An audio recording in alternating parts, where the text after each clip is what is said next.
Picture this. You're standing on the pitch-black bridge of a massive 300-meter tanker, cutting your way through a narrow, high-density traffic channel.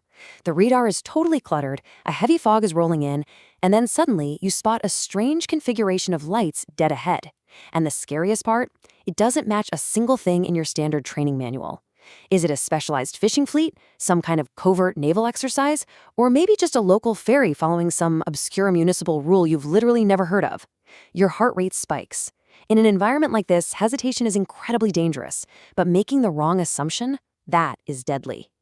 Because in the high-stakes world of maritime navigation, avoidance is simply not optional.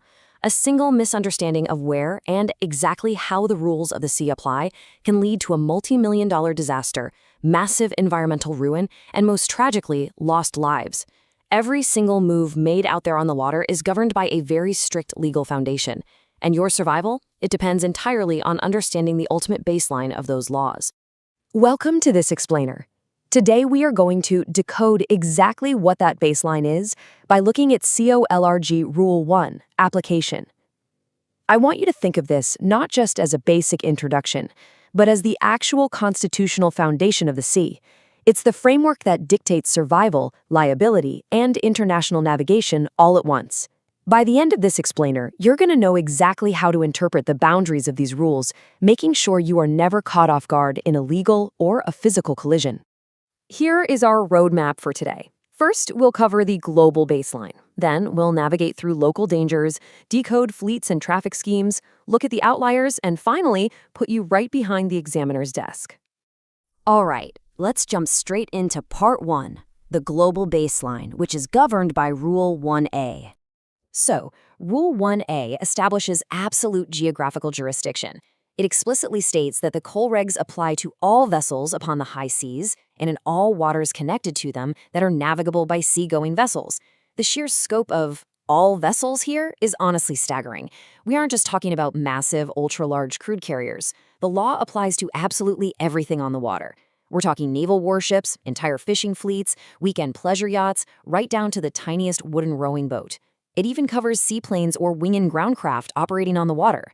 Basically, if a seagoing ship can get there, the COLREGs are your mandatory, non-negotiable law. Which brings us to a fatal myth that has historically caused countless collisions. You might think that, if you're in a really tight spot, you can just hop on the VHF radio, hail the other ship, and make a quick gentleman's agreement to pass starboard to starboard, effectively bypassing the standard crossing rules. Please never do this. It is incredibly dangerous. The reality is that the COLREGs have mandatory legal application. Assuming a verbal agreement on the VHF radio somehow overrides the COLREGs is a legally invalid and potentially fatal mistake, especially in high-density traffic. If you are on the water, you are bound by these rules, period. Now let's move into Part 2, the gray areas, exploring local rules and dangers under Rule 1B. So what exactly happens when you leave the open high seas and enter a specific port or river? Well, Rule 1B dictates that local authorities, people like port authorities or coast guards, can actually make special rules for roadsteads, harbors, rivers, and lakes. And this creates a highly dangerous transition boundary. To actually survive transitioning from the high seas into a harbor, you have to execute a very strict bridge procedure. First, you must consult the Admiralty sailing directions and the local notices to mariners. Second, you have to explicitly cross-reference those local rules with your bridge passage plan. That means physically marking the exact chart coordinates where the international rules end and the local privileged channels begin. And third, the master absolutely must brief the officer of the watch on these transition boundaries. Blind adherence to global rules while you're in local waters, like, say, ignoring a local privileged channel rule just because you thought international crossing rules still applied, has led to catastrophic collisions. You have to actively shift your mental mode. However, it's important to note that local authorities do not have absolute, unchecked power to just rewrite the laws of physics and navigation. There's a brilliant quote right in the rule that states, "Such special rules shall conform as closely as possible to these rules." What does that mean for you? It means that while a local Coast Guard can indeed make bypass rules, like establishing a strict no overtaking zone in a narrow river, they cannot fundamentally contradict the core principles of the COLREGs. You simply cannot mix and match rules to suit your own individual preference. Next up, Part 3, Fleets and Traffic Schemes, which are covered by Rules 1C and 1D. Let's tackle the massive global traffic lanes first. Under Rule 1D, traffic separation schemes are officially adopted by the IMO. This is absolutely vital to understand because it acts as the legal bridge connecting the International Maritime Organization's administrative actions straight to your legal obligation on the bridge. When you see those designated lanes charted out, Rule 1D makes complying with them entirely mandatory under Rule 10. Entering a traffic separation scheme against the flow because you thought it was merely a friendly suggestion will absolutely result in immediate grounding, a collision, or at the very least, severe legal prosecution. Meanwhile, Rule 1C addresses the highly complex operations of military and fishing fleets. Basically, governments can authorize specific non-standard signals. For example, out on the water, you might see distinctive lights for a naval replenishment at sea formation.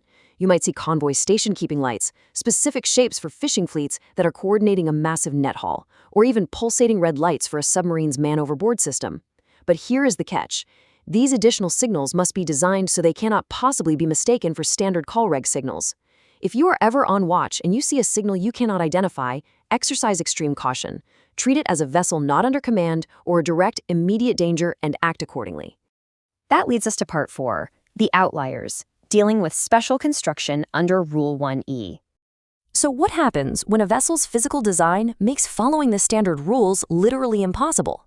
Think about an aircraft carrier.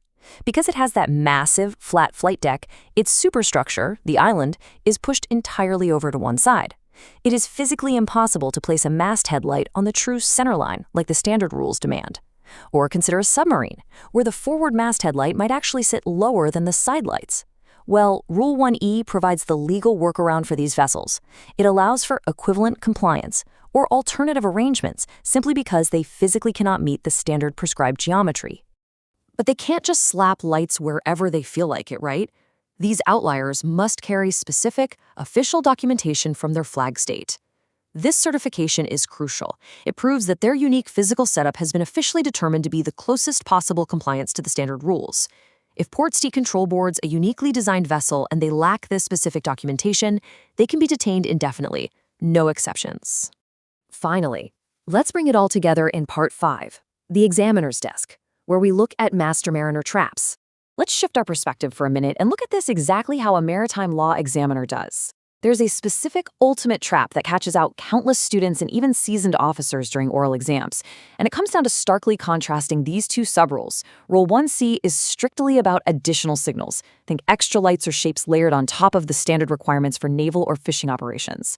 Rule 1E, however, is about alternative compliance. This is replacing standard requirements entirely because the vessel's special construction makes normal compliance completely impossible. Confusing additional signals with alternative compliance during a high-pressure oral exam is a classic trap, and honestly, it's almost always a guaranteed automatic fail.